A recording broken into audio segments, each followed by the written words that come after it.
लोकी को रिहा कर दिया गया है। तो चैप्टर 1141 की पूरी सारांश आ चुका है और इस चैप्टर में लोकी आजाद हो चुका है और बहुत ही भयंकर स्माइल के साथ लूफी के सामने खड़ा है। माहौल काफी टेंशन का है, शायद फाइट हो सकता है। तो चैप्टर का टाइटल है ओल्डर वुमन और इसका मतलब आगे मैं तुम्हें समझा दूंगा। और कवर स्टोरी में वही वानो वाली यामाटो की चल रही है। चैप्टर की शुरुआत में रोड और नामी एक साथ होती है और जायंट गार्ड्स को स्वालर में विलेज ला रहे हैं। नामी शिकायत कर रही है कि महल में कोई बड़ा खजाना नहीं था। रोड उसे शांत करने की कोशिश कर रहा है, डरते हुए कि गार्ड्स उनकी बातें सुन न लें। फिर कहानी रिप्ली और फ्रैंकी की तरफ बढ़ती है, जो ट्रेजर ट्री एडम का टूर कंटिन्यू कर रहे हैं। फ्रैंकी कहता है कि एडम ट्री में देखने के लिए और भी बहुत कुछ है जो उसने कभी सोचा भी नहीं था। रिप्ली समझाती है कि जायंट्स इस ह्यूमंगस ट्री की शाखों पर रहते हैं और इसी वजह से इन सब का एक बहुत बड़ा इतिहास है। अचानक फ्रैंकी एक मैसिव एडम ट्री की शाख देखता है जो काट दी गई है। हम देखते हैं कि शाखा का एक हिस्सा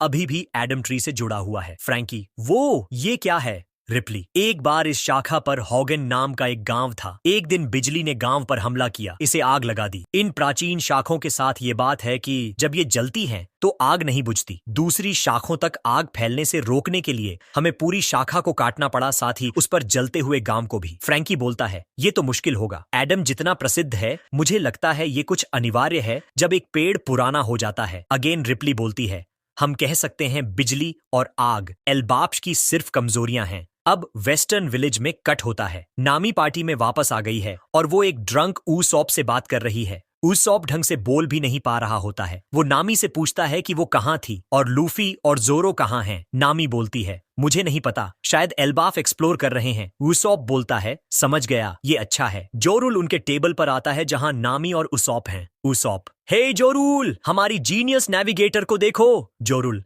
क्या खूबसूरत है, मतलब जवानी तो चली गई मगर जोश अभी भी बरकरार है। ऊसॉप, तू परवर्ट है। देन जोरुल बोलता है कि मेरा टाइप एन ओल्डर वुमन। तो भाई चचा को ओल्ड वुमन पसंद है। ऊसॉप कूदता है और जोरुल के सर पर थप्पड़ मार देता है जो जोरुल को बहुत दर्द देता है। ऊसॉप बोलता है कि ऐसी कोई चीज तो नहीं होगी क्योंकि तुम पूरे वर्ल्ड के सबसे बड़े हो। नामी जिन्बे के पास बैठती है ऊसॉप के ड्रंक एंटिक्स को देखते हुए। नामी मुस्कुराते हुए कहती है कि ये यूसॉप और लूफी का सपना था कि वो एल्बाफ आए। इस बीच सांजी नोटिस करता है कि गर्ड पार्टी से एब्सेंट है तो वो उसे ढूंढने लगता है।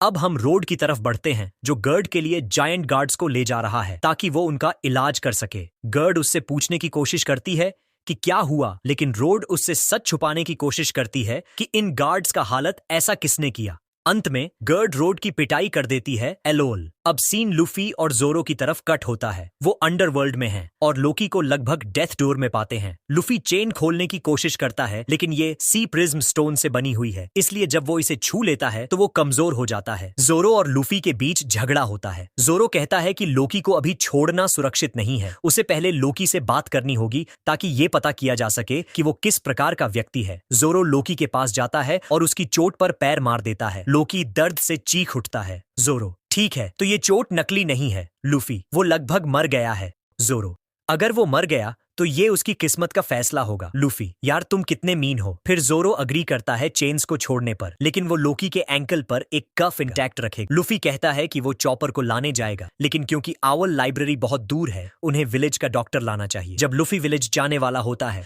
तब उसे आसमान से कुछ गिरने की आवाज सुनाई देती है। लूफी और जोरो देखते हैं कि हजरुद्दीन और उसकी टीम सांजी के साथ एक स्वालर पर गिर रहे हैं। हजरुद्दीन ने रोड से सब कुछ सुना और वो लूफी और जोरो को रोकने के लिए नीचे दौड़ता है। जोरो कहता है अगर इससे जायंट्स को यह पता चला कि वो लोकी को आजाद कर रहे हैं तो उन्हें जरूर निकाल दिया जाएगा। लूफी कहता है कि उसे परवाह नहीं, वो विलेज से डॉक्टर बुला लेगा। लूफी यह भी कहता है कि उन्हें कुछ मीट लेना चाहिए क्योंकि कोई भी तब तक ठीक नहीं हो सकता जब तक वो मीट नहीं खाता। जोरो लोकी के पास पड़े जानवरों को देखता है। जोरो, तुम्हारे पास वहां बहुत सारा मीट पड़ा हुआ है। लूफी गुस्से में, ऐसा कभी मत कहो, वो मेरे दोस्त हैं, मैं पहाड़ों में कुछ और शिकार करने जाऊंगा। जोरो, वो सब मीट हैं वैसे ही। लूफी और गुस्से में, तुम ऑब्वियसली अपने दोस्तों का मीट नहीं खाते। जोरो, ठीक है, मेरी गलती। जब लूफी विलेज जाने वाला होता है तब उसे आसमान से कुछ गिरने की आवाज सुनाई देती है। लूफी और जोरो देखते हैं कि हाजरुद्दीन और उसकी टीम सांझी के साथ एक स्वालर पर गिर रहे हैं। हाजरुद्दीन ने रोड से सब कुछ सुना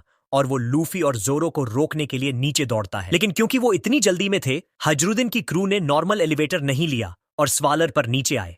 स्वालर गिर जाता है क्योंकि नीचे किसी आइलैंड क्लाउड का सपोर्ट नहीं होता। एक अमेजिंग डबल पेज पर लूफी गोमू गोमू नो फूसेन का इस्तेमाल करता है सबको बचाने के लिए। लूफी का शरीर बहुत बड़ा हो जाता है स्वॉलर को रोकने के लिए। हजरुद्दीन खुशी से रोता है लूफी को देखकर, लेकिन स्वॉलर बहुत जोरदार बाउंस करता है और सब गर्ड और सांजी को छोड़कर फिर से उड़ जाते हैं। हजरुद्दीन और उसकी क्रू फिर से लूफी से मिलने में कामयाब होती है। वो लोग काफी जख्म से भरे हैं। वो लूफी का शुक्रिया अदा करते हैं उसकी मदद के लिए, क्योंकि इतनी ऊंचाई से गिरने पर तो तुरंत मौत होती।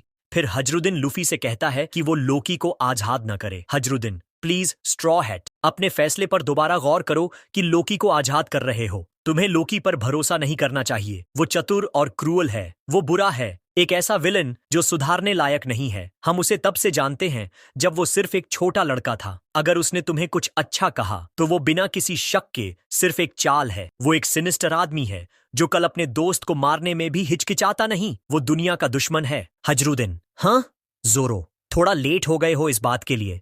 चैप्टर के absolutely epic final double page पर हम देखते हैं कि लोकी उठ गया है, हालांकि उसके बाएं एंकल पर अब भी कफ है। लोकी लूफी के सामने है और बहुत गुस्से में लग रहा है। उसका चेहरा शैडोड है। लोकी का साइज कोलोसल है। लूफी उसके सामने एक कीड़े की तरह लग रहा है। New giant warrior pirates shock में हैं। लूफी, क्या उसका तो बेहोश हो जाना चाहिए था। हजरुद्दीन उसे डिफाइंट नजर से देखता है जब लोकी अपना हथियार उठाता है, एक मेलेवोलेंट स्माइल के साथ। लोकी का हथियार है आयरन थंडर।